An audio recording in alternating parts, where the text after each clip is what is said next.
Bismillahirrahmanirrahim. Assalamualaikum warahmatullahi wabarakatuh. Alhamdulillah, assalatu wassalamu ala asrafil anbiya'i wal mursalin wa ala alihi wa sahbihi ajma'in. Amma ba'd. Alhamdulillahirabbil alamin. Segala puji bagi Allah yang telah menganugerahkan kita keimanan dan bersyukur kehadiratnya karena kita masih dapat diberikan nikmat sehat, nikmat Islam sampai saat ini. Dan juga bersyukur karena sore hari ini kita dapat berjumpa kembali tentunya di acara kajian webinar bersama Ustadz Abu Basam Umar Mita. Baiklah, jamaah majelis taklim Hijratul Kafah yang semoga Allah rahmati dan semoga Allah berkahi. Pada pertemuan kali ini, insya Allah kajian kita akan lanjutkan kitab Tazkiyatun Nafs dan semoga ini dapat kita pelajari lalu ambil setiap hikmahnya dan bisa kita amalkan di kehidupan kita sehari-hari, insya Allah. Dan untuk sekedar pemberitahuan bahwasanya di acara ini akan ada sesi tanya jawab di mana jamaah bisa bertanya lewat fitur Q&A atau berinteraksi langsung dengan menekan fitur raise hand.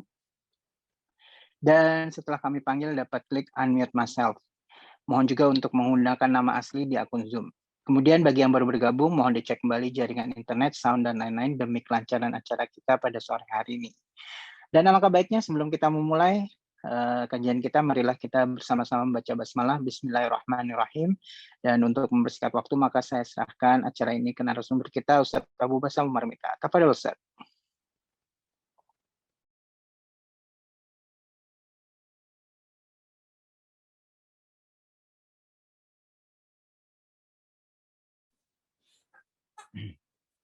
Ya nggak denger ya. Jazakallah khair Abu Dakilah. Innal hamdalillah wassalatu wassalamu ala Rasulillah wa ala alihi wa sahbihi wa man tabi'ahum bi ihsan ila yaumil qiyamah. Kepada keluarga besar Majelis Taklim Hijratul Kafah yang semoga Allah rahmati, semoga Allah berkahi dan semoga senantiasa masing-masing dari kita dipanjangkan umurnya di dalam ketaatan, dipanjangkan umurnya dalam ibadah.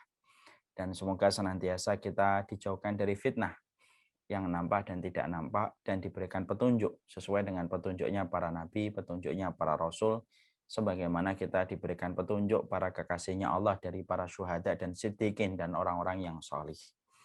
Tentunya kita bersyukur akhirnya pada kesempatan sore kali ini kita berjumpa kembali dalam majelis taklim rutin kita, yaitu adalah Tazkiyatun Nafs. Tentunya kita paham betul bahwasanya anggota tubuh yang paling letih dan paling capek itu hati. Karena dia selalu berpikir lebih dulu daripada anggota tubuh yang lainnya. Dan dia selalu merespon setiap apa yang dia lihat dan setiap apa yang dia dengar. Dan inilah yang menjadikan kita paham. Kalau organ tubuh yang paling capek dan paling letih itu adalah hati, berarti kita harus banyak mengistirahatkan hati kita.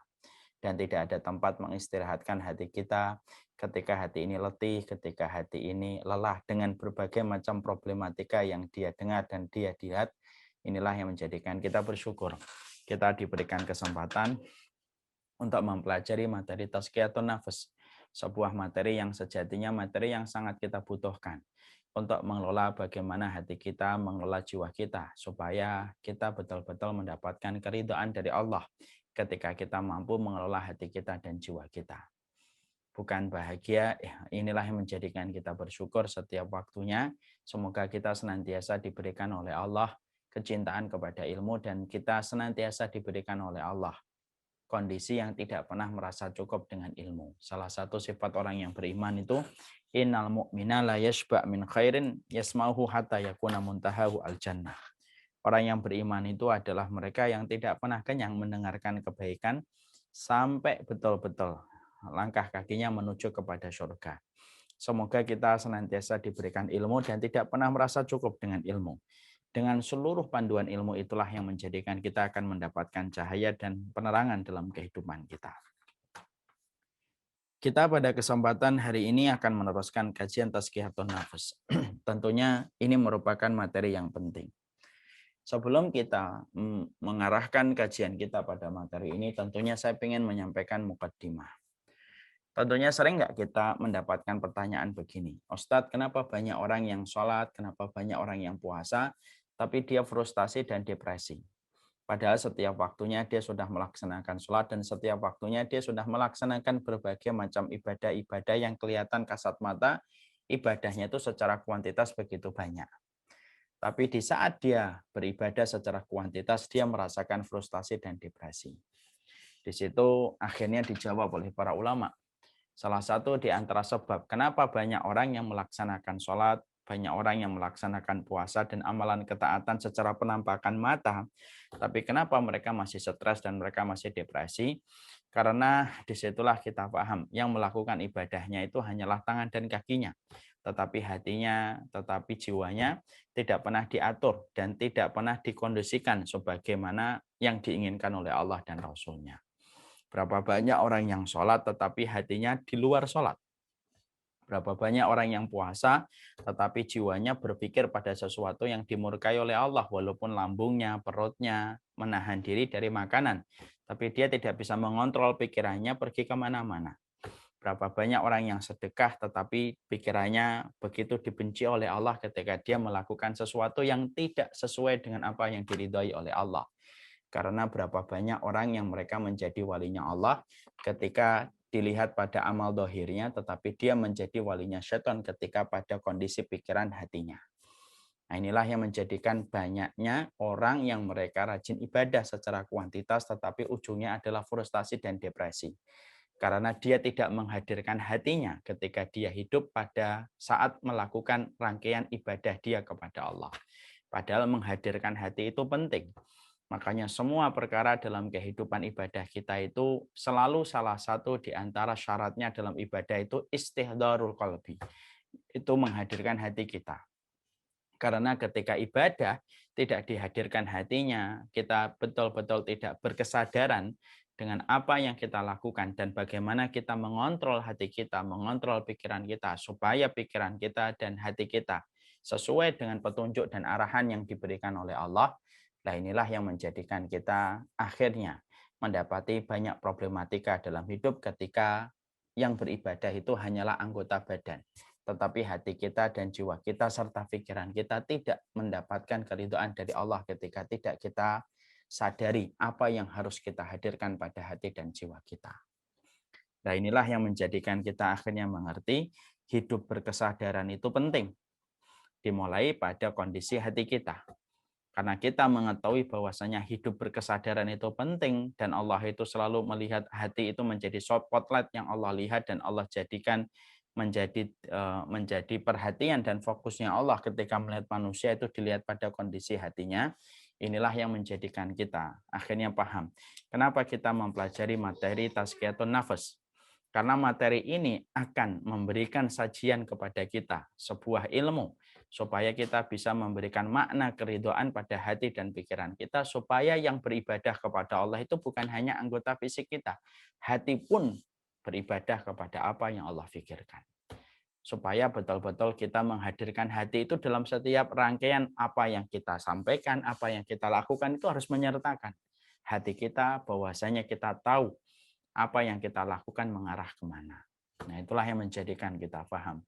Salah satu ibadah yang hari ini hilang dalam kehidupan kebanyakan masyarakat itu istihdarul qalbi, menghadirkan hati dalam setiap perkara yang kita lakukan.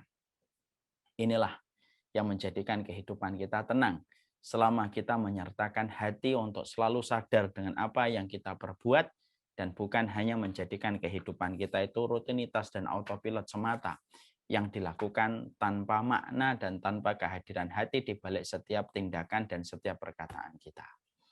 Nah, inilah yang menjadikan kita tahu tazkiyatun nafas itu merupakan sebuah ilmu yang sejatinya mengkondisikan hati kita supaya hati kita itu selalu sadar. Kalau kamu wudhu, maka arahnya ke sini. Kalau kamu sholat, arahnya ke sini. Kalau kamu berdakwah, arahnya ke sini. Kalau kamu punya anak, maka arahnya ke sini. Hatinya selalu sadar terus. Ketika dia merasakan bahwasanya Allah itu hadir pada setiap apa yang dia pikirkan pada hatinya dan jiwanya. Bukankah tangan kita takut kepada Allah, maka sama pula hati kita pun harusnya takut kepada Allah. Berapa banyak orang yang mereka itu tangannya, kakinya, anggota badan fisiknya itu takut sama Allah, tapi hatinya tidak takut sama Allah. Hatinya menabrak semua dinding-dinding keridhaan Allah sampai mendatangkan kemurkaan Allah. Disebabkan hati yang rusak menimbulkan semua aliran pikiran itu menjadi negatif dan perkara buruk dan menghitam. Nah, inilah yang menjadikan kita memahami kenapa kita sangat membutuhkan materi tazkiyatun nafas. supaya kita mampu lapang hati kita, lapang jiwa kita di balik setiap ibadah yang kita lakukan ketika kita mampu menghadirkan hati kita dalam setiap ketaatan kita. Inilah yang kita pahami dan inilah yang kita mengerti. Sekarang mari kemudian kita buka. Kita kemarin telah membahas tentang hati, yaitu berbagai macam definisi tentang hati. Bagaimana hati itu terbuat dari apa, kenapa dinamakan hati, kemudian hati itu apa kaitannya dengan pikiran, kita kemarin sudah membahas. Satu, dinamakan hati karena cepat berputar-putar dan cepat berbolak-balik. Hati itu fisik yang kasat mata, sebagaimana kita menjumpai di dalam hadis Rasulullah SAW, Nabi dibedah dadanya. Lalu kemudian dua malaikat yang membedah dadanya Nabi membawa baskom, di dalamnya ada es. Lalu dibersihkan hatinya Nabi dari kerat-kerat hitam. Berarti hati itu ada, hati itu jelas ada, dan dia itu ada di dalam tubuh kita. Tentunya hati itu bisa putih berdasarkan ketaatan yang kita lakukan, bisa menghitam berdasarkan kemaksiatan yang kita kerjakan. Dan kemarin kita juga membahas, kalau tidak salah poin yang terakhir, apa kaitannya hati dan pikiran. Maka sesungguhnya hati dan pikiran itu selalu jadi satu. Hati yang merenung tidak bisa lepas dari akal yang berpikir. Akal yang berpikir tidak bisa lepas dari hati yang merenung. Dan jadilah itu menjadi kebenaran. Hanya menggunakan akal, tidak menggunakan hati, ujungnya dia tidak akan kenal dengan Tuhannya. Kalau dia hanya menggunakan akalnya saja. Berapa banyak orang yang pintar ujungnya menjadi ateis. Berapa banyak orang yang pintar ujungnya menjadi materialisme. Karena akal yang berpikir ini tidak bisa sendirian untuk menentukan status kebenaran pada hidup. Akal yang berpikir harus ketemu dengan hati yang merenung.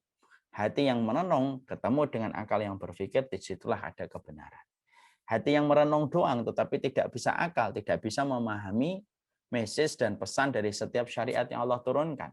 Ya dia hanya mengerjakan aja, tapi dia tidak mengerti maknanya itu apa mengerjakan itu semuanya. Karena akalnya nggak dipakai. Makanya inilah yang menjadikan kita paham hati dan akal saling berkaitan. Hati sifatnya merenung, memikirkan, akal itu sifatnya adalah akal itu untuk berpikir.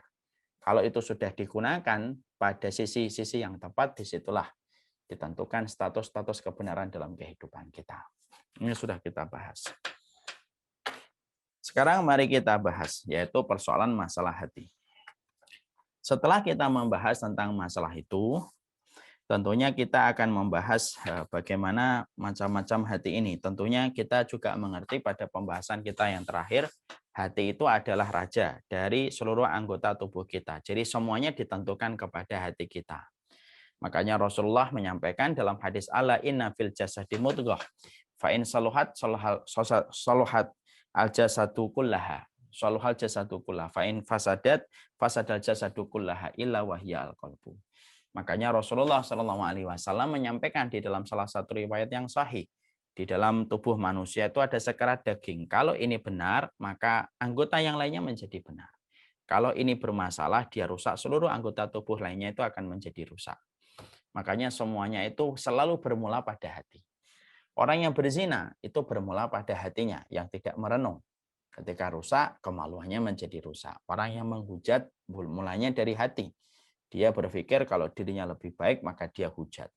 Orang yang kemudian baik pun dimulai dari hati. Orang bisa menahan dari godaan zina karena hatinya baik. Akalnya merespon dengan akal yang berpikir, dengan apa yang direnungkan oleh hatinya. Maka semua kebaikan itu tergantung pada hati, semua keburukan itu tergantung pada hati. Karena inilah yang menjadikan kita paham. Agama Islam ini merupakan agama yang betul-betul sangat membangun kesadaran penuh kepada setiap hambanya dan setiap pemeluknya. Supaya dia betul-betul memikirkan bagaimana hatinya. Dan Allah berulang-ulang menyampaikan di dalam Al-Quran, Allah berulang-ulang menyampaikan salah satu sifatnya. Innallaha alimun bidatis sudur. Allah itu maha alim, Allah itu maha tahu detail tentang semua yang terjadi pada gejolak hati kita, apa yang kita pikirkan, apa yang terlintas, semuanya Allah mengetahui itu. Tanpa ada satupun di antara perkara yang melintas di pikiran kita, kecuali di situ Allah menjadi saksinya. Masya Allah, nah, itulah yang kita pahami. Berarti agama ini merupakan agama yang membangun kesadaran penuh pada hidup. Makanya Ibrahim itu ketika dalam surat Ibrahim itu mengatakan Rabbana innaka ta'lamu ma nukhfi wa ma nu'lin wa ma yakhfa 'ala Allah min syai' fil ardi wala fis sama. Makanya Nabi Ibrahim itu sebelum beliau berdoa di dalam surat Ibrahim 38, sebelum beliau berdoa, Rabbi ja'alni muqimas shalah wa min dzurriyyati. Rabbana wa taqabbal du'a. Sebelum kemudian kita menjumpai dan kita mendapati Nabi Ibrahim itu berdoa mengangkat tangan supaya beliau itu diberikan kekuatan untuk menegakkan sholat dan keturunannya, maka Nabi Ibrahim itu berdoa, Rabbana innaka ta'lam ma nukhfi wa ma nu'lin. Ya Allah, Engkaulah yang tahu, yang nampak dan tidak nampak. Dan tidak ada yang tersembunyi di langit dan di bumi kecuali Engkaulah yang mengetahuinya. Kenapa Nabi Ibrahim berdoa dengan doa ini? Oh, Nabi Ibrahim ingin menegaskan bahwasanya beliau betul-betul sadar bahwasanya yang ada di dalam hatinya juga Allah. Tidak ada satupun yang bisa disembunyikan dari berpikir, dari merenung, kecuali Allah yang menjadi saksi. Inilah yang ingin saya sampaikan. Hidup berkesadaran penuh itu penting. Dan tidak ada agama yang paling peduli tentang hidup berkesadaran secara utuh kecuali adalah Islam. Dan Islam sudah menyampaikan, yang dihisab itu bukan hanya tanganmu, yang dihisab itu bukan hanya kakimu, tapi apa yang terlintas pada hatimu dan apa yang tergores pada jiwamu, disitulah juga akan dihisab oleh Allah dan Allah menjadi saksi semua lintasan pemikiran yang pernah berputar pada hati dan pikiran kita. Itu yang kita harus paham. Makanya kemudian disitulah kita akhirnya mengerti bahwasanya hati itu menjadi pusatnya. Rajanya itu adalah hati.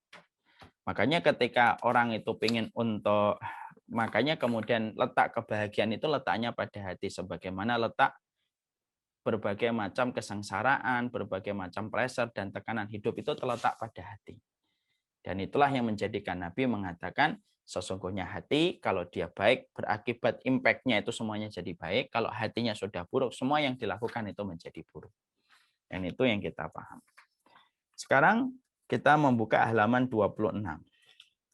Kita membahas tentang macam-macam hati. Tapi sebelum kita membahas macam-macam hati, tentunya kita paham. Di sisi yang lainnya, Rasulullah itu juga membahas tentang masalah hati.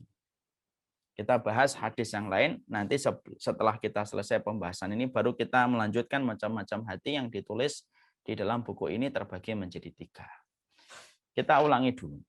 Hati itu dalam penjelasan Rasulullah itu terbagi menjadi 4. Yang pertama yang disebut dengan qalbun ajrad. Yaitu qalbun ajrad itu hati yang murni, hati yang bersih. Ya, hati yang bersinar, dan itulah hatinya orang yang beriman. Ya. Qalbun ajrad itu hati yang mudah memerintahkan ketaatan, mudah memerintahkan kebaikan di dalam hidupnya ketika hatinya bersih. Lahir dari gen yang bagus, yang beriman kepada Allah, lahir dari gen yang takwa dan taat kepada Allah, maka qalbun ajrad inilah yang disebut sebagai hati yang paling bersih, paling bening, yang merespon setiap kebaikan ketika seseorang itu memiliki hati yang disebut dengan qalbun ajrad. Pernah nggak kita jumpai ada teman yang kita kagum sama dia? Kenapa ya dia itu setiap satu perintah saja langsung direspon bagus.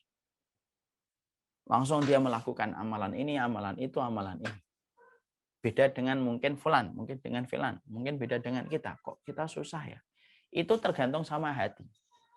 Makanya kemudian hati manusia itu yang pertama disebut dengan qalbun ajrad. Hatinya bersih. Dominan dengan cahayanya, dominan dengan terangnya. Makanya hatinya itu selalu terang. Makanya disebut dengan ajrad itu tenang dia, terang juga. Makanya tidak stres. Orang yang memiliki qalbun ajrad itu nggak mungkin stres. Dengan berbagai macam sebab yang dihadirkan sampai dia memiliki qalbun ajrad. Hati yang betul-betul bening, bersih, bersinar, dan bercahaya bagi orang yang beriman. Makanya kalau hati sudah, kalau tidak ada cahayanya, kalau dia bukan ajrad, misalkan hati mati, tidak ada cahayanya. Makanya sering sekali orang frustasi, dan sering sekali kalau ditanya, apa sih yang kamu pikirkan? Ya, semuanya kayak mentok, hatinya tampak gelap. Nah, itu kayak gitu. Kan sering kan kita dulu mungkin juga sering ngomong kayak gitu ya. Kalau lagi ada masalah besar gitu, bertubi-tubi, kemudian terenggut kebahagiaan di wajah kita. Lalu kemudian kita berkata, ketika ditanya, kenapa? Ada apa dengan dirimu? Iya nih, hati saya kok gelap banget ya. Kalau kata orang Jawa, petang banget ya. Maka pada saat itulah hati kalau sudah dijauhkan dari kebaikan, dibuat oleh Allah gelap. Dan kalau sudah gelap, mentok pikirannya, nggak ngerti apa yang harus dilakukan. Ibarat komputer tuh hang. Nah, dia nggak ngerti apa yang dikerjakan. Maka qalbun ajrot ini merupakan sebuah hati yang bersih dan hatinya orang-orang yang beriman. Hati yang semacam ini tidak terjangkiti dengan berbagai macam perkara hasad, tidak terjangkiti dengan perkara benci, tidak terjangkiti dengan perkara kekufuran dan kesyirikan. Karena status dari pemilik hati yang qalbun ajrot ini betul-betul dalam kondisi yang baik. Dan akhirnya ketika hatinya itu dalam kondisi yang baik, sinarnya itu sempurna, cahayanya juga sempurna, memberikan sinyal kepada akal, dan akal itu merespon kebaikan-kebaikan yang dipancarkan oleh hati. Ketika hati itu sudah dalam kondisi bersinar dan bercahaya. Kalau sudah bersinar bercahaya kan sumringah, apapun itu tampak bisa dikerjakan dan dilakukan dan dilewati. Kalau hati itu sudah betul-betul menjadi qalbun ajrot. Nah, makanya Masya Allah. Itulah rahasia kenapa kita diperintahkan untuk meminta kekuatan hati dan memiliki kebeningan hati. Allahumma ati nafsi taqwaha wa zakiha anta khaira man zakkaha anta waliyuha wa maulaha. Makanya kemudian sampai kita mendapati doa yang dipancarkan dan dicontohkan oleh Rasulullah. Allahumma ati nafsi taqwaha. Ya Allah, berikanlah kepada hatiku dan jiwaku ketakwaannya. Sucikanlah hatiku, sucikanlah jiwaku, engkaulah yang menguasai dan engkaulah yang mengendalikan jiwaku dan hatiku. Nah, di sini kita mengetahui inilah yang kita dapatkan contoh dari Nabi. Karena keberadaan hati ajrot ini betul-betul membahagiakan. Dialah yang bercahaya dan dialah selalu merespon kebaikan. Setiap mendengarkan satu perkara itu bisa menjadikan itu menjadi kebaikan. Setiap perkara yang dia jumpai selalu bisa mendekatkan dia kepada perkara akhirat. Dan dia kalau sudah memiliki qalbun ajrot, jiwanya pun menjadi tenang. Kenapa? Hati itu kaitannya dengan jiwa. Kalau hatinya sudah betul-betul sehat, jiwa pun menjadi sehat. Makanya saya tidak setuju kalau ada orang yang dulu berkata mensana in corpore sano. Di dalam tubuh yang sehat terdapat jiwa yang sehat. Belum tentu. Berapa banyak orang yang sehat jiwanya nggak sehat. Tapi kalau hatinya sudah sehat, disebut dengan qalbun ajrot, dia betul-betul sehat, dia betul-betul dalam kondisi yang murni, bersih, tidak ada campurannya, maka dia pasti memiliki jiwa yang baik. Itulah yang disebut dengan qalbun ajrot. Ada yang kedua yang disebut dengan qalbun aghlaf, yaitu kemudian hati yang tertutup, hatinya tertutup. Artinya dia tidak bisa menerima setiap masukan dan nasihat yang ditujukan kepadanya. Kenapa? Hatinya hati aghlaf. Hatinya itu hati yang tertutup. Nah, tertutupnya ini adalah hatinya orang-orang kafir. Hatinya orang kafir itu tertutup.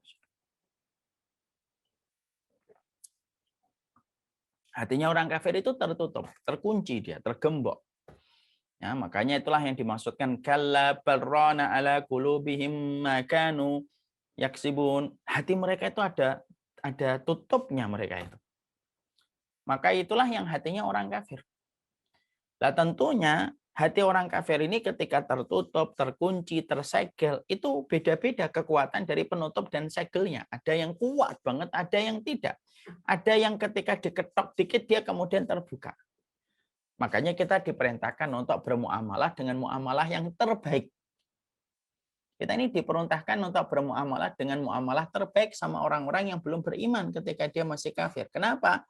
Karena kebaikan kita dengan hikmah yang terbaik, dengan ahsan yang terbaik metodenya, itulah yang bisa menjadikan mereka ketika hatinya terkunci dan tersegel akan terbuka segelnya dan kuncinya untuk menerima cahaya Islam. Untuk menerima cahaya Islam. Itu yang dinamakan dengan hati aghlaf. Ya. Makanya terus mendakwai dan jadikanlah kita duta Islam untuk menarik orang menuju kepada kebaikan. Ada yang ketiga yang disebut dengan qalbun mangkus. Qalbun mangkus itu hati yang terbalik, yang dia tidak bisa bermanfaat apapun. Dan ada yang keempat yaitu hati yang disebut tamaduhum madataini, atau kemudian hati yang kadang baik, kadang buruk. Nah, yang ketiga qalbun mangkusun itu hatinya orang munafik. Jadi manusia itu pada dasarnya berada pada empat ini. Kalau enggak ajrot, aghlaf. Kalau enggak aghlaf, yaitu mangkusun. Kalau enggak mangkusun, maka kemudian tamaduhu madataini, yaitu adalah sebuah hati yang di dalamnya ada unsur kemunafikan dan ada unsur keimanan. Jadi satu.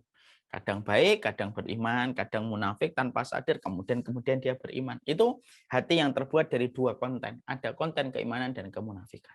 Dan manusia itu hanya berputar 4 ini.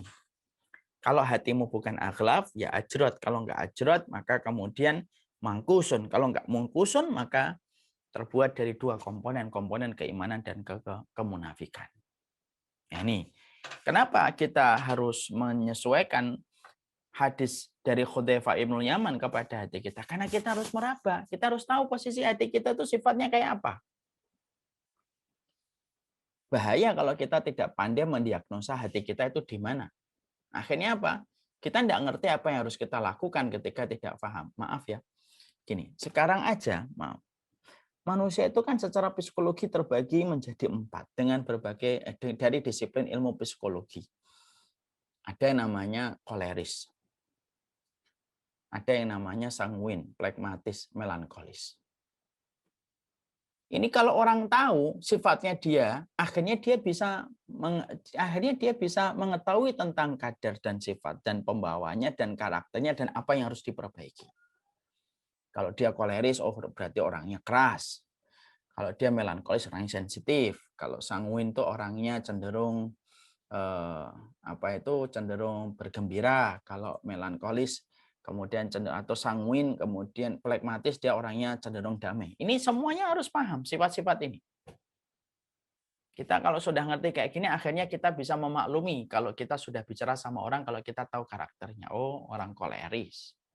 Oh, sanguin, memang ceria. Ya, kayak anak saya Basam, sanguin dia.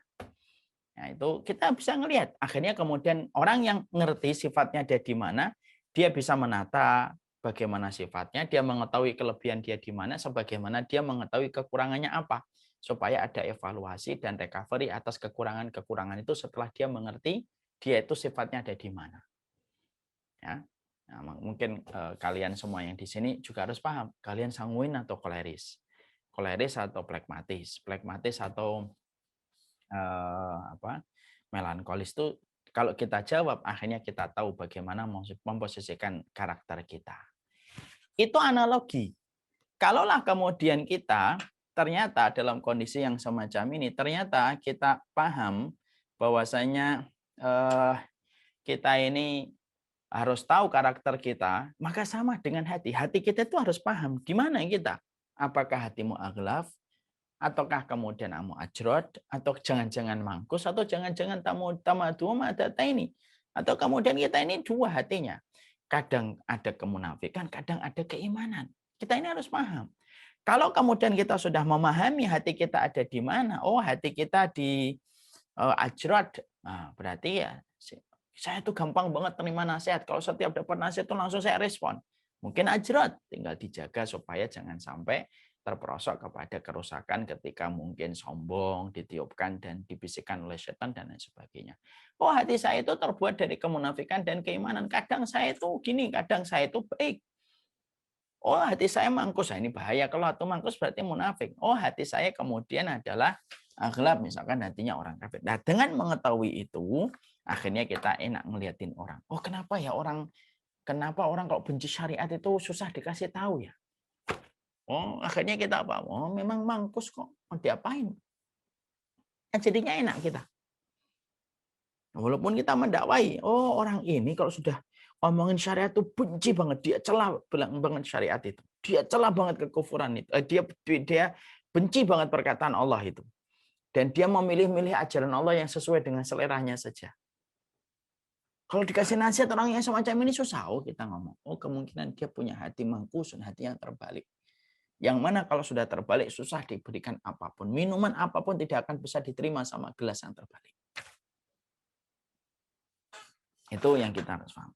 Maka inilah yang menjadikan akhirnya kita memahami, itulah pembagian hadis, pembagian hati yang dirujuk kepada apa yang disampaikan oleh Rasulullah SAW dari hadis riwayat Hudzaifah Ibnu Yaman. Makanya dengan semacam ini akhirnya kita paham. Kalau kita berinteraksi dengan orang yang bukan Muslim, kalau kita berinteraksi dengan orang yang bukan beriman atau orang yang masih kafir, hatinya masih tertutup, maka maaf ya, jangan sampai kita memberikan kecuali yang terbaik. Harus memberikan yang terbaik supaya bisa menjadi sebab lembutnya hati dia kembali atau memeluk agama Allah yaitu Islam.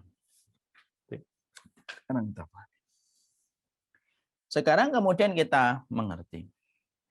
Lalu setelah kita membahas hati itu dalam sudut pandang yang disampaikan oleh Rasulullah di dalam riwayat Hudzaifah Ibnu Yaman, sekarang baru kita menuju kepada macam-macamnya hati. Macam-macam hati sebagaimana yang dijelaskan di dalam kitab ini. Mari kita buka halaman 26. Di sini disampaikan bahwasanya hati terbagi menjadi 3. Ini tidak kontradiktif dengan tadi. Berarti kalau hati ajrot itu hatinya sehat. Kalau hatinya itu aghlab, maka itu hati yang mati. Kalau tamadu madatain itu hati yang sakit. Kalau yang mangkus maka hati yang mati.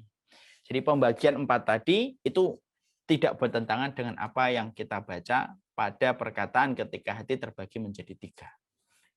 Para ulama lalu kemudian dalam tazkiyatun nafas dalam masalah pakar kejiwaan mengatakan hati terbagi menjadi 3. Ada hati yang hidup, ada hati yang mati, ada hati yang sakit. Nah, sekarang kita bahas dulu. Hati yang hidup itu gimana? Hati yang hidup itu gimana? Maka kemudian hati yang hidup itu disampaikan, di sini disampaikan di dalam surat Asy-Syu'ara 88 sampai 59. Yauma la yanfa'u malun wala banun illa man atallaha biqalbin salim. Ya. Tidak ada akan datang satu hari tidak bermanfaat. Ya, malun hartamu wala banun dan kemudian anak-anakmu illa man atallah, kecuali yang datang kepada Allah dengan membawa hati yang selamat. Biqalbin salim, membawa hati yang selamat. Ya. Nah, tentunya kita harus paham hati yang selamat itu apa? Qalbun salim ma huwa qalbun salim. Qalbun salim adalah qalbun yaslam minasyirki wan nifaqi wal kufri. Ya, jadi hati yang sehat itu sering disebut dengan hati yang salim. Hati yang salim itu apa? Salah satu di antara definisi banyaknya adalah pertama, hati yang salim itu hati yang selamat dari kemunafikan, kesyirikan, dan kekufuran. Salimun, yaslam minan nifaq, yaslam minal kufri, yaslam minan syirki. Jadi kalau ada hati yang dikatakan salim itu berarti adalah hati yang selamat dari kesyirikan, kemunafikan, dan kesyirikan, kemunafikan, dan kekufuran. Berarti kalau hati yang salim itu dia betul-betul selamat dari kemunafikan, kesyirikan, dan kemunafikan, berarti hati ini adalah hati yang baik dan benar. Nah, disinilah kita paham ya. Kita ini diperintahkan oleh Allah bukan hanya menjadi baik, tapi Allah perintahkan kita supaya menjadi benar. Jangan sampai proses kita dalam kehidupan ini terhenti ketika pencapaian itu hanya berhenti dengan kata baik. Karena Allah tidak hanya perintahkan kita menjadi baik, tapi Allah perintahkan kita pula menjadi benar. Ya, karena baik itu belum tentu benar, tapi yang benar itu kalau ilmunya benar, maka yang benar itu pasti baik. Pasti baik. Nah, makanya inilah yang menjadikan kita akhirnya paham. Berarti hati yang salim, hati yang selamat itu hati yang baik dan benar. Dia benarnya apa indikator benar itu? Indikator benar itu adalah dia selamat dari syirik, dia selamat dari kekufuran, dan dia selamat dari kemunafikan. Ini hati yang benar. Ya. Banyak manusia yang menganggap bahwasanya puncak dari perkara kehidupan itu ketika hati kita sudah baik. Enggak cukup baik itu. Baik itu tidak cukup di hadapan Allah. Kenapa saya bisa mengatakan baik itu tidak cukup di hadapan Allah? Karena banyak orang baik tetapi ujungnya di neraka. Emang ada, Ustaz? Iya, ada orang baik itu ujungnya di neraka. Siapa orang yang baik tetapi ujungnya di neraka, Ustaz? Abu Thalib baik, ujungnya neraka. Abdullah bin Sultan yang sering saya sebutkan juga baik, tapi ujungnya di neraka. Kenapa? Karena tidak hanya boleh berhenti kepada baik, tapi harus menjadi benar. Grade-nya harus dinaikkan menjadi benar. Lah benar itu, nah itulah baru sepadan dengan apa yang menjadi definisi qalbun salim. Yaslam minasyirki, yaslam minan nifaqi, wa yaslam minal kufri. Benar itu adalah selamat dari syirik, kemunafikan, dan kekufuran. Nah, itu hati yang benar. Makanya kalau sudah bicara baik benar itu beberapa waktu ini saya sering bicara tentang ini supaya kita paham.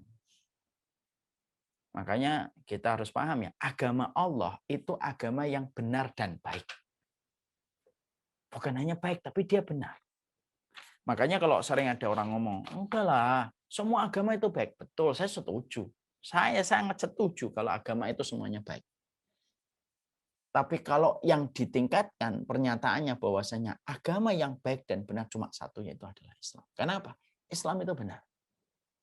Ketika memberikan arahan kepada setiap pemeluknya untuk menghindari syirik, untuk menghindari kemunafikan, dan menghindari kekufuran. Barulah hati itu menjadi benar. Dan itulah yang disebut dengan hati yang salim. Jadi hati yang salim itu hati yang kemudian mereka selamat dari perkara itu. Masya Allah. Makanya kita dalam kehidupan ini kan sama, dalam apapun itu jangan berhenti di baiknya, tapi harus menjadi benarnya. Dan tapi ingat ya, ketika kita berkewajiban untuk menaikkan grade kita dari baik menjadi benar, kita juga harus ingat, yang benar itu pasti baik. Jadi kalau ada orang yang mengklaim dirinya di atas kebenaran, tapi dia itu tidak baik, berarti ada yang salah dalam proses kebaikannya. Ada yang salah di dalam proses kebaikannya. Karena kemudian benar itu harus baik. Karena kebenaran itu tidak melunturkan kebaikan. Walaupun kebenaran itu mengundang musuh. Betul, kebenaran itu mengundang musuh. Tapi kebenaran tidak menghapuskan kekuatan untuk melakukan kebaikan. Mari kita belajar dari Rasulullah. Rasulullah SAW ketika sebelum usia 40 tahun, maka Rasulullah sebelum usia 40 tahun itu orang yang baik. Kebaikannya diakui oleh masyarakat Mekah. Baik, diakui masyarakat Mekah itu hormat kepada Rasulullah SAW. Atas kebaikan yang dimiliki oleh Rasulullah. Baik, sebelum 40 tahun. Setelah kemudian Rasulullah SAW melewati angka 40 tahun, lalu kemudian beliau diturunkan kepadanya surat Al-Alaq 1-5, maka Rasulullah dinaikkan grade-nya dari baik menjadi benar. Dari baik menjadi benar. Dari baik menjadi benar inilah yang kemudian akhirnya dilewati oleh Nabi. Tapi yang luar biasa adalah kebenarannya Rasulullah, kebenarannya Nabi tidak menghapuskan dan tidak melunturkan kebaikan. Jadi kalau ada orang yang mengklaim, saya di atas kebenaran, tapi bermuka masam, sukanya menghujat, tidak pernah bantuin, tidak punya empati, tidak punya simpati, pokoknya berbeda itu, pokoknya harus berbeda hidupnya sama kebanyakan orang. Maaf ya, jangan-jangan itu bukan kebenaran yang benar. Karena kalau benar itu pasti kemudian baik. Ya. Maka ini yang perlu saya sampaikan pula. Hati yang salim itu hati yang benar. Bukan hati yang cenderung baik doang. Makanya nggak kurang kalau kemudian kita mengatakan sama anak kita, nak, yang penting kamu jadi orang itu yang penting baik. Oh, nggak cukup. Nggak cukup, Bu. Nggak cukup, mah. Nggak cukup, Mi, kalau hanya menjadi baik. Yang penting kamu nggak nyakitin orang, nggak dolimin orang, nggak nyuri uangnya orang. Nggak cukup. Itu hanya baik. Harus benar. Lah, komitmen benar itu apa? Yaitu hatimu betul-betul tidak pernah tersengat dengan syirik, tidak pernah terserak dengan kufur, tidak pernah tersengat dengan kemunafikan. Itulah yang dikatakan oleh Allah dalam surat Asy-Syu'ara 88-89. Yaitu adalah yauma la yanfa'u malun wala banun illa man atallah biqalbin salim. Ya. Tidaklah nanti akan datang satu hari tidak bermanfaat harta dan tidak bermanfaat anak-anak yang kita miliki kecuali yang datang kepada Allah dengan membawa hati yang salim, hati yang selamat. Hati yang selamat inilah yang Masya Allah, hati yang benar dan baik. Ya, makanya tolong ya nanti diajarkan anak kita itu, jangan hanya diajarin sholat tok. Jangan hanya diajarin tentang puasa aja. Tapi anak kita tuh harus diajarin supaya dia memiliki hati yang salim. Hati yang salim itu kewajiban kita. Jangan kewajiban kita kepada anak bukan hanya berhenti pada sholat. Kewajiban kita kepada anak bukan hanya berhenti pada puasa. Tapi kewajiban kita kepada anak memastikan anak itu baik dan benar. Lah benarnya harus diajarin dengan akidah. Karena apa? Hati itu kalau akidahnya sudah beres, Masya Allah akan banyak tumbuh kebaikan. Makanya di dalam surat Ibrahim Allah sampai mengatakan, alam taro kaifa daraballahu masalan kalimatan thayyibah kasyajaratin thayyibah asluha tsabitun wa far'uha fis sama. Ayat yang ke-14. Allah menyampaikan, apakah kamu tidak memperhatikan ya kalimat thayyibah atau kalimat tauhid itu sebagaimana pohon yang akarnya itu, yang daunnya itu menjulang tinggi, tetapi akarnya itu menghujam ke dalam tanah. Kayak gini. Ya. Ini menjulang tinggi, kemudian akarnya di dalam tanah. Kenapa Allah menyerupakan kalimat tauhid, kalimat yang benar, itu dengan sebuah pohon yang semacam ini? Karena dia berakar kuat, ya, Mas Iwan, dia berakar kuat, ya, dengan apa yang dia dapatkan ketika dia terkoneksi langsung dengan Allah, tidak tercampur dengan syirik, tidak tercampur dengan kemunafikan. Di satu sisi dia begitu kuat berakar, dan amal-amalnya itu sudah menyentuh ke langit ketika Allah menerima amal yang orang-orang yang mereka tidak mencampurkan imannya dengan kesyirikan dan kekufuran dan kemunafikan. Ya. Makanya komitmen hidup kita dari belajar dari hati yang salim ini di halaman 26 surat Asy-Syu'ara 88-89. Kita juga sama. Selama ini kita itu hanya baik, tapi belum tentu benar, atau yang benar dan kita berusaha baik. Dan benar itu simpel, tidak rumit kaidahnya. Teorinya tidak rumit. Kalau kamu ingin memiliki hati yang sehat, hati yang salim, berarti pastikan jangan ada kesyirikan di antara kita. Jangan ada kekufuran di antara kita, dan tidak ada kemunafikan di antara kita. Nah, itu yang penting. Nah, itu membangun bagaimana koneksi hati itu kepada Allah ketika hati itu tunduk kepada Allah. Jadi jangan sampai tangannya sujud, kepalanya sujud, kakinya sujud, tapi justru hatinya tidak sujud kepada Allah. Nah, inilah yang sering saya sampaikan di beberapa waktu yang terakhir. Makanya Dajjal itu ketika datang, tidak ada yang dia renggut kecuali yang paling berharga. Dan yang paling berharga itu bukan mobil, bukan rumah, bukan rekening. Yang direkrut oleh iblis, oleh Dajjal dalam kehidupan kita, yang direkrut dan diambil untuk direnggut itu adalah keimanan kita. Supaya keimanan itu tercampur dengan kesyirikan, kemunafikan, dan kekufuran. Karena dia tahu, inilah yang paling berharga. Dan ini kalau sudah rusak, akhirat itu akan menjadi rusak dan tidak ada tempat kembalinya kecuali neraka selama-lamanya. Makanya kalau kita paham bahwasanya dajjal kecil dan dajjal besar, ternyata mereka berkonsentrasi untuk meraih bagaimana sesuatu yang paling berharga, yaitu keimanan. Supaya keimanan itu tersengat dengan kemunafikan, tersengat dengan kekufuran dan kesyirikan. Nah, itulah yang menjadikan kita bisa mengerti. Itulah yang menjadikan kita memahami. Menjaga komitmen hati kita supaya hati kita terjaga dari syirik itu penting. Berkomitmen bagaimana menjaga hati kita dari kemunafikan itu penting, sebagaimana berkomitmen menjaga hati kita dari kekufuran. Ya. Dan kita paham ya, 3 fitnah inilah yang paling banyak di akhir zaman. Yang paling dominan di akhir zaman itu ini. Levelnya sama dengan tersebarnya zina, tersebarnya minuman khamr, tersebarnya gampangnya orang untuk membunuh, itu sama levelnya, banyak tersebar. Makanya jangan pernah kita menganggap bahwasanya sekarang sudah nggak ada syirik. Salah. Syirik itu semakin merajalela. Ya. Kalau kita betul-betul paham syirik itu apa. Banyak orang mengartikan syirik itu menyembah sama batu. Ini salah ini. Syirik itu bukan nyembah sama batu. Syirik itu anta ja'ala lillahi niddan wa huwa khalaqaka. Yang dinamakan syirik itu adalah kamu mendatangkan tandingan bagi Allah padahal Allah yang menciptakan kamu. Itu namanya syirik. Menyembah sama batu itu bukan syirik, tetapi cabang dari kesyirikan. Dan syirik itu menyergap dalam kehidupan kita di sekitar kita. Nah, ini saya bicara tentang syirik karena membicarakan hati yang salim itu tidak akan mungkin tanpa kita membicarakan kesyirikan. Syirikan itu nyergap, terus mengepung kita dari berbagai macam arah. Makanya sampai Nabi menyampaikan dalam salah satu riwayat yang sahih, wa ma antum fisyirki illa kasya'ratil baydha fi jildi sawril aswadi. Makanya sampai kemudian kita jumpai apa yang disabdakan oleh Rasulullah SAW, perumpamaan umatku yang mereka itu jatuh di dalam kemunafikan, jatuh dalam kesyirikan, maka sebagaimana hewan yang hitam legam sekujur tubuhnya.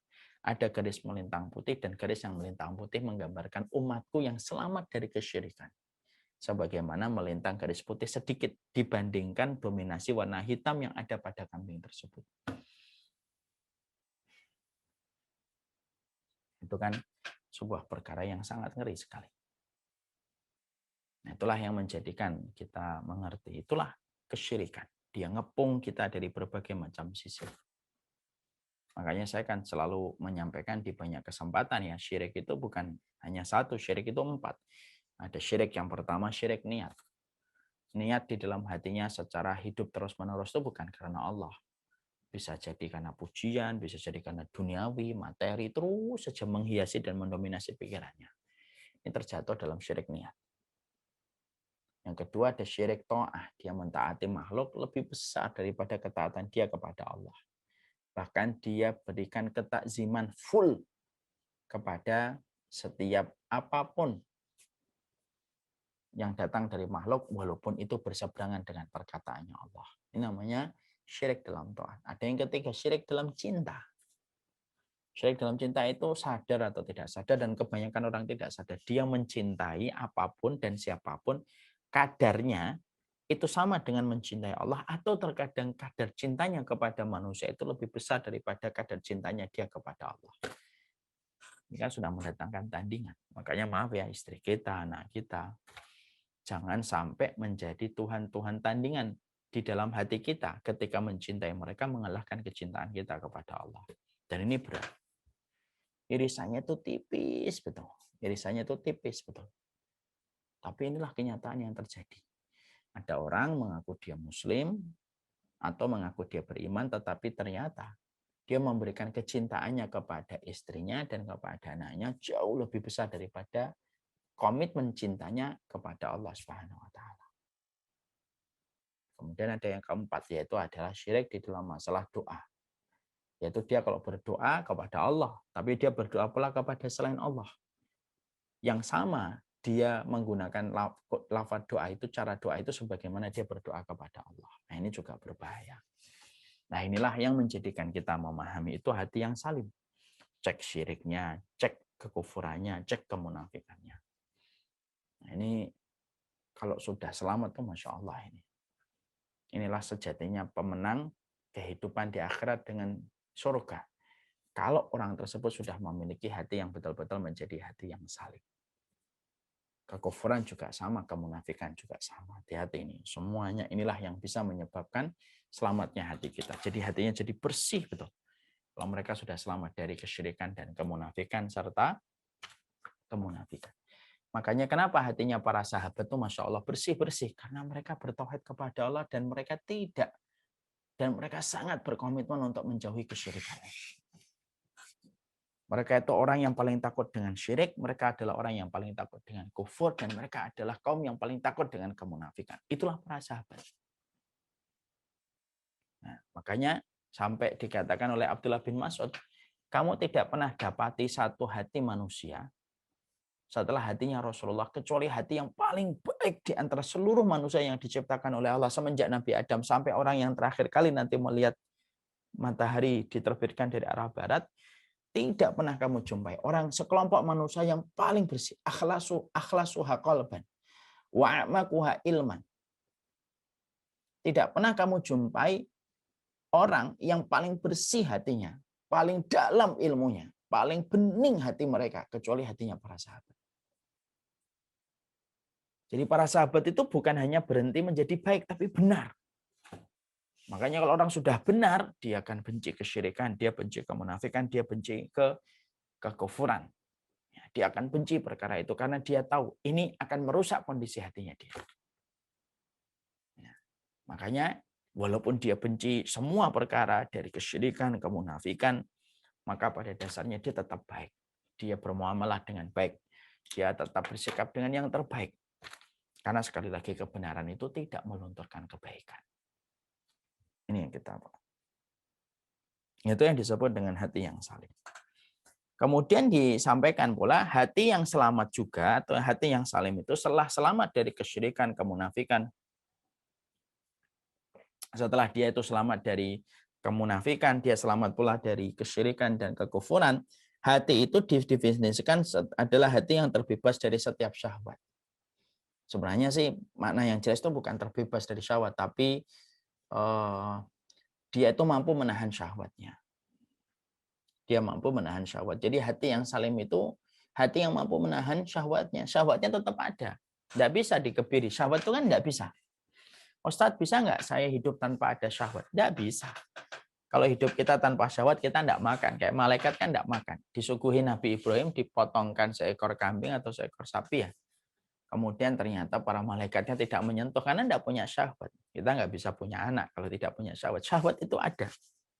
Sebagaimana syahwat kalau diletakkan pada perkara yang haram akan menjadi dosa, maka kalau diletakkan pada perkara yang halal akan menjadi kebaikan.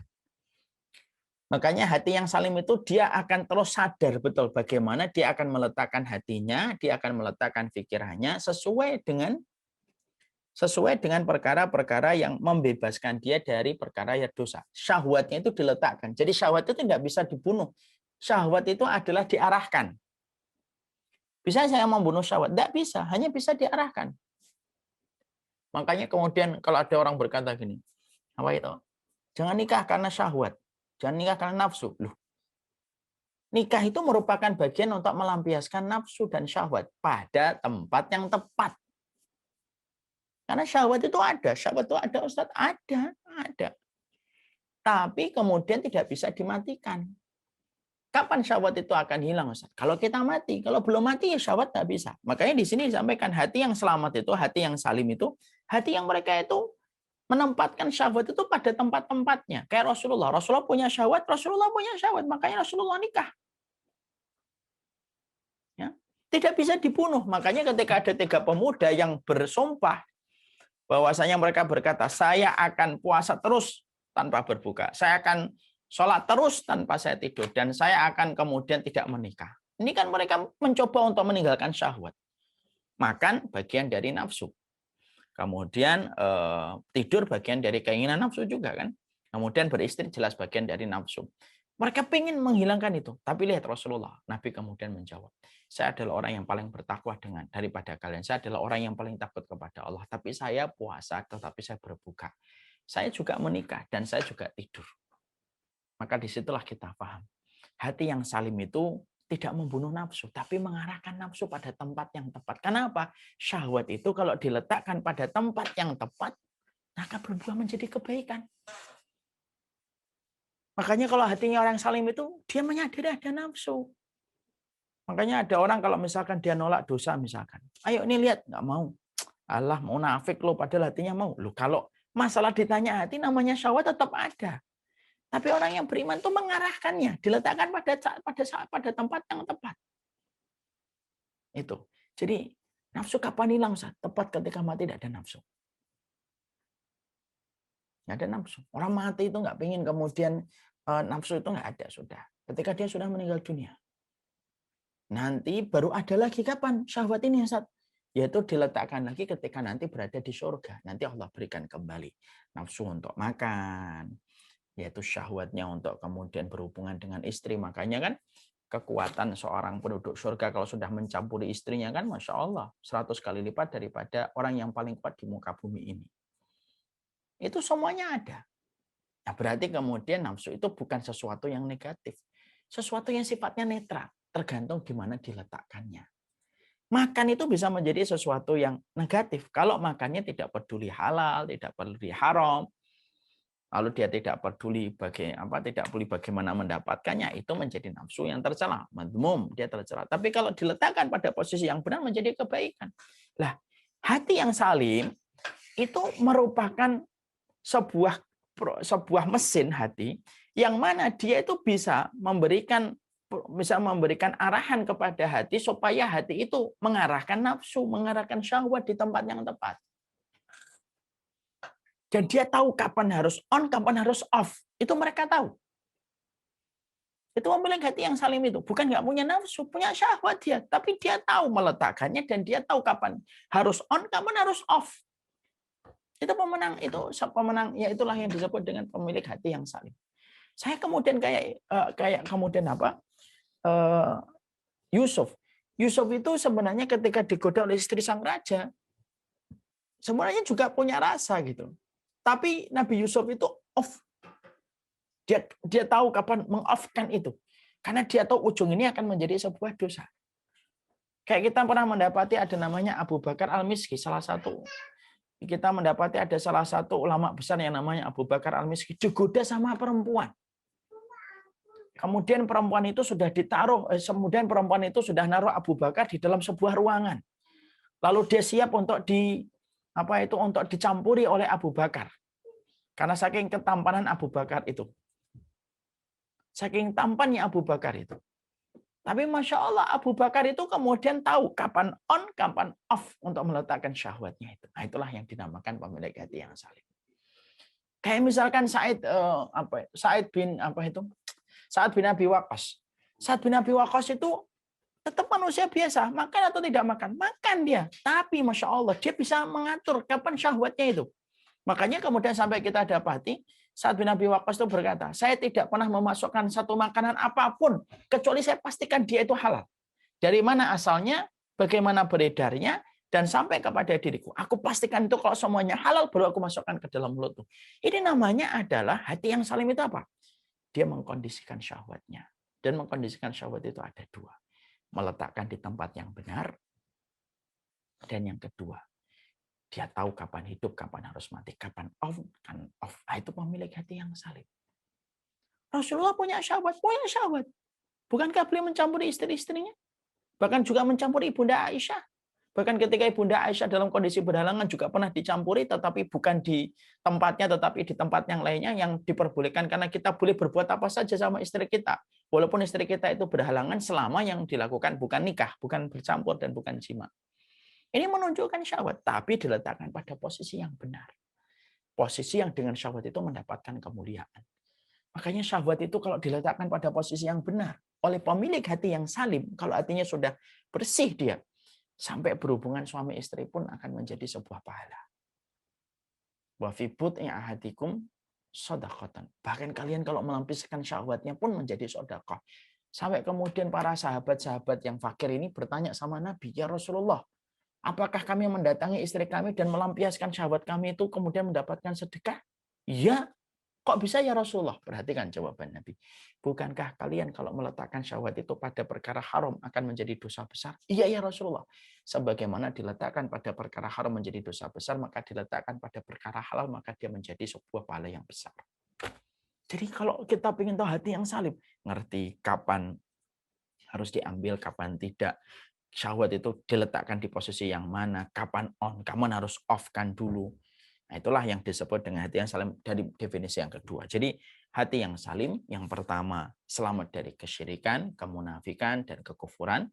Yang kedua hati yang salim itu hati yang mereka itu mampu untuk mengendalikan syahwatnya, diletakkan pada posisi yang benar. Dan yang kedua, dia tahu kapan hidup dan kapan mati, kapan on-nya dan kapan off-nya. Itu yang kedua. Yang ketiga, maka kemudian dia tidak melakukan sesuatu yang sifatnya itu dia tidak bertentangan dengan perintah Allah, dan dia selamat dari perkara-perkara syubhat. Nah, ini apa itu maksudnya dan apa itu hati-hati salim yang berikutnya, insya Allah kita bahas dalam pertemuan kita berikutnya. Kita masih di halaman 27. Jadi tolong diingatkan, ada pulpen, Iwan. Maka kita sampai kepada hati yang salim itu ada dua. Satu, dia selamat dari kesyirikan dan kemunafikan. Dia selalu sadar betul apa itu syirik, apa itu kemunafikan. Dan yang kedua, hati yang salim adalah hati yang mereka senantiasa mampu mengendalikan syahwatnya. Dia sadar betul syahwat itu harus diletakkan pada posisi yang benar. Dan dia tahu kapan harus mengendalikan on-off-nya di dalam syahwat yang dia miliki. Wallahu a'lam bishawab. Ini yang dapat kita sampaikan dalam pertemuan hari ini. Selanjutnya nanti kita bahas tentang syubhat, ya. Tentang syubhat untuk majelis talim Hijratul Kafah. Barakallahu fikum. Ini yang dapat saya sampaikan. Saya serahkan kembali kepada Mas Sabto. Masya Allah, Ustaz. Ini kita langsung buka sesi tanya jawabnya. Nah, kita bacakan lewat kolom Q&A. Assalamualaikum Ustadz. Ana pernah dengar ceramah dari seorang Ustadz. Beliau mengatakan doa itu yang terpenting dari hati. Maka doa orang yang terzolimi itu terkabul karena doanya itu tulus dari hati. Afwan Ustadz, boleh tolong dijelaskan perkara doa dengan hati dan cara mudahnya bagaimana? Wah, ini sebenarnya Masuk ke Aleta ini. alet. Jadi hati yang Ya, doa silakan. yang datang dari hati itu adalah doa yang difahami maknanya, berakar kepada keilmuannya, dan berakar kepada kefahamannya kepada doa yang dia panjatkan. Jadi doa itu bukan hanya sesuatu yang sifatnya rutinitas, yang berulang-ulang, tetapi betul-betul yang dinamakan dengan hati. Ketika dia berdoa datang dari hati itu ya dia paham maknanya, dia ngerti maksudnya, dia mampu mengetahui latar belakang doa itu, lalu dia datangkan hatinya untuk khusyuk ketika meminta kepada Allah dengan segala kerendahan. Nah, inilah yang menjadikan nanti ikut ya acara Letter to Allah. Di situ kita akan bahas tentang masalah Masya doa 4 Allah. yang ada di dalam Quran. Jangan-jangan yang nanya antum sendiri Masya ini. Allah. Langsung iklan ya, Ustaz. Enggak, Ustaz.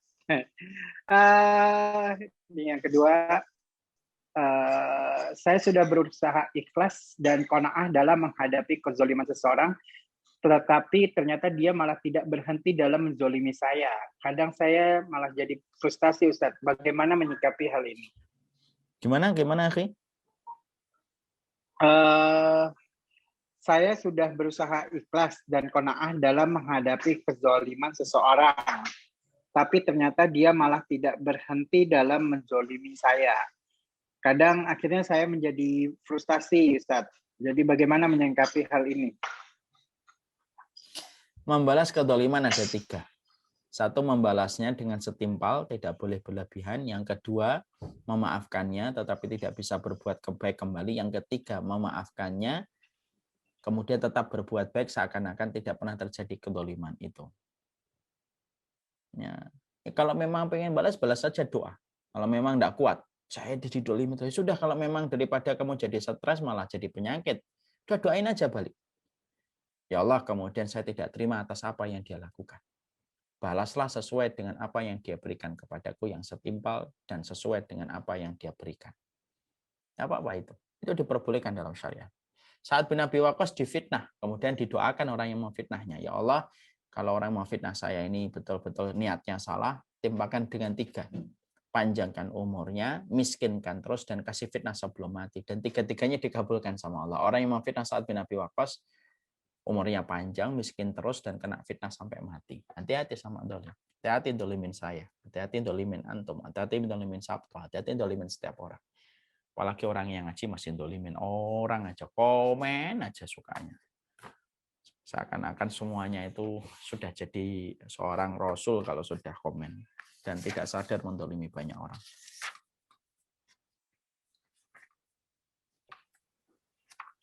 Ya, Ustaz. Ini Mbak Kiki tanya, Ustaz, apakah rasa was-was itu termasuk syirik kecil? Enggak, bukan his. Was-was itu datang dari setan tapi bukan syirik kecil. Ya, bukan syirik kecil. Itu was-was datang dari setan. Itu harus ditepis dengan sebuah keyakinan yang terus ditumbuhkan dengan berbagai macam cara. Dengan ilmu, pengkajian, perenungan, itu yang bisa menghilangkan penyakit was-was di dalam hati kita. Maka mana dalilnya kalau was-was itu datang dari setan dan bukan kesyirikan? Yaitu minal jinnati wan nas. Was-was itu banyak macamnya. Was-was terhadap ibadah, was-was terhadap toharo itu banyak macamnya. Tetapi dia bukan merupakan bagian dari kesyirikan. Kecuali was-wasnya itu sudah perkara yang berkaitan Allah, bisa jadi syirik dan kufur. Was-was Allah itu maha besar atau tidak, itu bahaya. Was-was apakah Allah itu pencipta, enggak sih? Was-was apakah Allah bisa enggak sih melakukan apa yang saya mau, itu sudah termasuk kesyirikan dan kekufuran. Ya, ini dari Mbak Yulita ya. Ustaz, boleh berikan contoh syirik dalam doa, Ustaz? Syirik dalam doa banyak, sebagaimana syiriknya kaum musyrikun yang diperangi oleh Rasulullah, Abu Jahal dan Abu Lahab. Ya, maka kemudian mereka berdoa kepada Allah, tapi berdoa pula kepada Lata dan Uzza. Nah, itu namanya syirik dalam doa. Dia doa sama Allah, tapi doa sama kepada selain Allah. Itu termasuk salah satu syirik di dalam doa.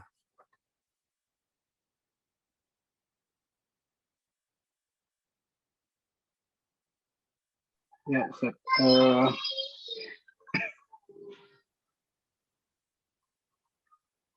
Ini ada yang mau nanya lewat langsung, cuman belum resen. Jadi kalau misalkan ada yang mau bertanya langsung, sebenarnya tadi bisa resen, jadi kita bisa langsung buka open mic-nya. Nah, kita lanjutkan Q&A. Assalamualaikum Ustadz, bagaimana menyikapi ngedumel di dalam hati yang kadang tidak disadari? Nah, itulah pentingnya kita mindfulness dalam kehidupan kita. Harus hidup itu harus berkesadaran, harus perenungan, harus memikirkan terus. Itu salah satu di antara kewajiban kita. Hidup itu jangan hanya autopilot, hidup itu harus berkesadaran. Kenapa sih harus ngedumel? Apa yang kita dapat, ujungnya apa? Kenapa kita harus ngedumel? Kenapa harus begini? Itu kan harus kita pikir. Biasanya karena kita sering tidak berpikir secara panjang kali lebar, itulah yang menjadikan kita itu ya kalau marah-marah, kalau sebel-sebel gitu. Tanpa kita tahu bahwasanya di balik setiap sikap yang kita ambil itu ada konsekuensi yang harus dibayar. Paham nggak ini jawabannya? Sabto paham nggak antum? Insya Allah, Ustadz. Insya Allah. Masya Allah. Pasam. Ustadz, Ya. satu lagi nih ada yang mau bertanya. Tadi langsung boleh Ustadz kita buka Ummu Muhammad atau Sheshe di situ. Boleh dibuka Fadil. Sheshe Selada Official. Si. Ya, Ummu Muhammad. Assalamualaikum. Fadil, boleh di unmute? Boleh di open mic-nya. Ummu Sheshe.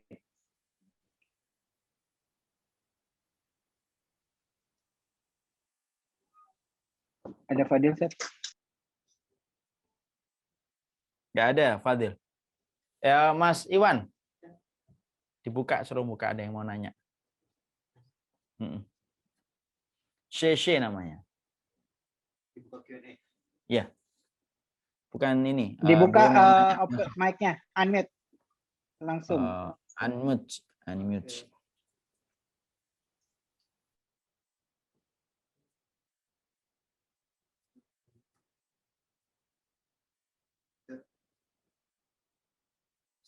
Siapa namanya?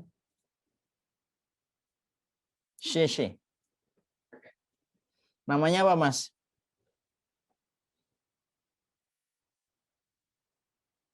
Sheshe. Ya, ada.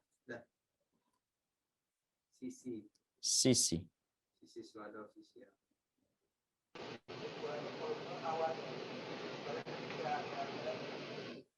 Assalamualaikum warahmatullahi wabarakatuh, Ustadz. Waalaikumsalam warahmatullahi wabarakatuh. Iya, ini Ana dengan Ummu Muhammad. Jadi tadi pas dapat info atau mengenai kajian Ustadz ada tentang tazkiyatun nafs ya. Ana ingin bertanya tentang ini Ustadz. Jadi gini Ustadz, apakah ada di dalam ilmu Islam ini, dari agama Islam ini tentang jin nasab Ustadz. Dalam arti begini Ustadz, Ana punya teman, jadi memang sedang mempelajari ilmu Ruqyah dan tazkiyatun nafs ya Ustadz ya. Terus kemudian teman Ana itu selalu mengatakan, oh kalau ada masalah apa, oh ini karena jin itu gitu. Jadi oh ini misalkan anak kita nakal gitu kan, oh ini jin nasabnya ini gitu. Jadi seolah-olah apa dihubungannya dengan semua dengan jin gitu loh Ustadz. Sementara Ana sendiri berpikir apakah iya jin nasab itu maksudnya gini, seorang anak ataupun seorang manusia mendapatkan keturunan jin dari nasabnya gitu Ustadz. Apakah di dalam Islam itu memang ada seperti itu? Ataukah memang kenakalan anak ataupun misalkan permasalahan rumah tangga dan sebagainya itu apakah memang benar-benar karena kesalahan jin nasab gitu maksudnya? Jadi seperti itu Ustadz. Karena gini Ustadz, Ana juga pernah dibilang sama teman Ana, kan karena Ana udah berpisah dengan suami 8 tahun. Jadi dibilang, oh itu karena jin nasab lu Mbak, katanya begini, begini terus. Padahal Ana berpikir, alhamdulillah, maksudnya menurut orang lain mungkin perceraian itu buruk, tapi menurut Ana tidak seperti itu karena setelah perceraian itu justru Ana hijrah dan sampai sekarang benar-benar hijrah gitu. Kalaupun mungkin Ana masih bersama dengan mantan, mungkin Ana nggak seperti sekarang ini gitu loh Ustaz. Jadi Ana suka berpikir nih, kadang temen ngomong gitu, apa iya jin nasab gitu loh Ustaz. Gimana sih Ustaz pandangan dalam Islam yang Ustaz ketahui gitu Ustaz? Tolong dijawab, rasa untuk menjawab Ana menjawab ke teman itu seperti apa gitu Ustaz. Makasih Ustaz. Syukron. Sama-sama. Afwan. Umum yang semoga Allah rahmati, kita gini, jin nasab itu ada atau tidak ada? Ada, jin nasab itu ada. Jin itu kemudian didapatkan oleh seseorang dari keturunan, dari orang tuanya, kakek neneknya, yang mereka bertransaksi dengan jin. Dengan imbalan tertentu atau dengan transaksi-transaksi yang tentunya beragam. Macam-macam transaksinya itu ada transaksi mutualisme, ada transaksi yang sifatnya penghambaan, atau lain sebagainya. Didasarkan karena kebutuhan, keawaman, tidak kemengertian kita, atau kemudian memang syahwat, nafsu yang memang sudah tahu tapi tetap dilanggar. Ini yang pertama.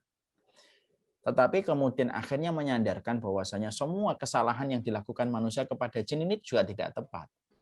Makanya ada dua titik ekstrim dan Ahlus Sunnah di tengah. Ekstrim yang pertama, semuanya itu disalahin sama jin. Anak nakal, ini masukkan jin. Anak nakal, ruqyah. Anak nakal, ruqyah. Anak ini ruqyah. Semuanya habis dengan ruqyah.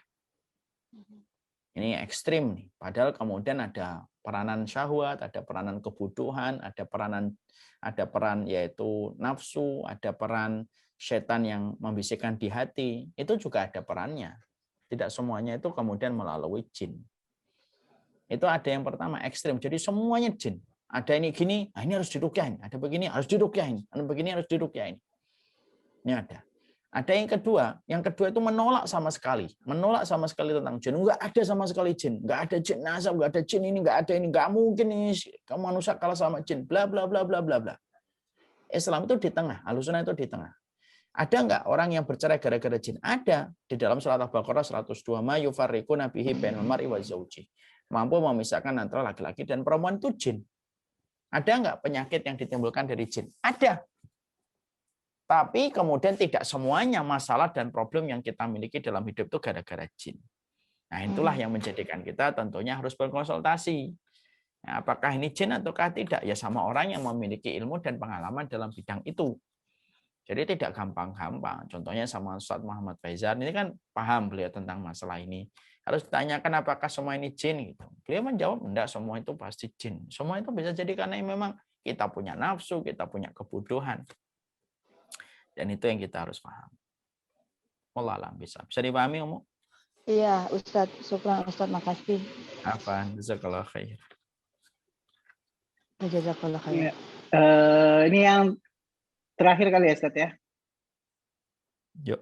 Atau boleh berapa pertanyaan lagi nih, Ustadz? Boleh. Satu ya. Ustadz, bagaimana caranya membedakan antara bisikan hati dengan was-was bisikan syaitan? Mengarah kepada kebaikan atau mengarah kepada kerusakan? Itu jawabannya di situ. Kalau mengarah kepada kebaikan, maka itu merupakan bagian dari perenungan. Tapi kalau semua was-was itu mengarah kita kepada keburukan, maka itu merupakan bagian dari bisikan syaitan. Insyaallah. Oke, itu aja, Ustadz. Berarti, nah, mungkin sebelum kita selesai, kita ada trailer ya, Ustadz ya, yang baru untuk Letter to Allah. Ini mungkin teman-teman di sini yang belum daftar Letter to Allah bisa segera daftar di bit.ly/aleta. Nah, itu kita masih buka pendaftarannya, dan insya Allah kalau teman-temannya ada di luar negeri, insya Allah kita akan bantu lewat subtitle berbasis juga nanti di Letter to Allah. Nah, bisa ditampilin tayangannya, Iwan.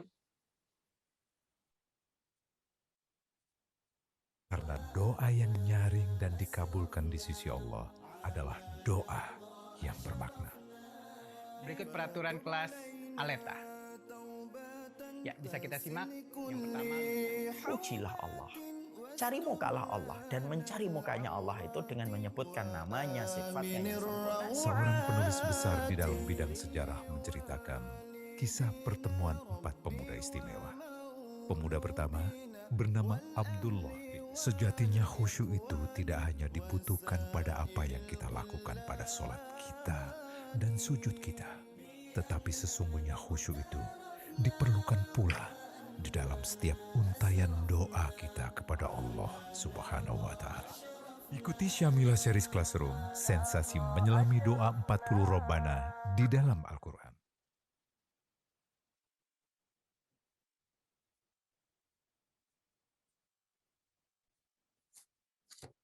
Ya, kami insya Allah akan membuka Syamila Series yang ketiga, mengulik-ngulik masalah tentang doa yang ada di dalam Al-Quran, khusus doa yang dimulai dengan kata Robbana. Tentunya ketika kita mengucapkan doa Robbana itu menunjukkan kedekatan kita dengan Allah. Robbana, wahai Rob kami. Ya, tidak ada kata ya di situ, tapi langsung Robbana, bukan ya Robbana. Dan itu menunjukkan kedekatan kita dengan Allah. Nah, tentunya doa-doa yang menunjukkan kedekatan kita dengan Allah itu pasti ada sesuatu yang istimewa. Dan inilah yang kita harus ketahui. Mari menyelami gelombang ilmu pada doa Robbana yang ada di dalam Al-Quran supaya senantiasa kita mampu menghadirkan khusyuk. Bukan hanya pada sholat, tetapi menghadirkan khusyuk di dalam doa yang kita panjatkan. Wallahu a'lam bishawab. Jazakallahu khair kepada Hijratul Kafah, kepada Mbak Kiki, dan kepada semua yang lainnya atas semua kebaikannya dan semua pertemuan indah ini dalam majelis ilmu. Semoga Allah memberikan kebaikan dalam kehidupan kita. Saya sampaikan jazakumullah khair, saya serahkan kembali kepada Ade Sabto. Masya Allah, jazakumullah khair wa barakallahu fikum Ustaz. Dan mari kita sempurnakan dengan baca doa kafaratul majlis. Subhanakallahumma wa bihamdika asyhadu an la ilaha illa anta astaghfiruka wa atubu ilaik. Wassalamualaikum warahmatullahi wabarakatuh. Assalamualaikum warahmatullahi wabarakatuh.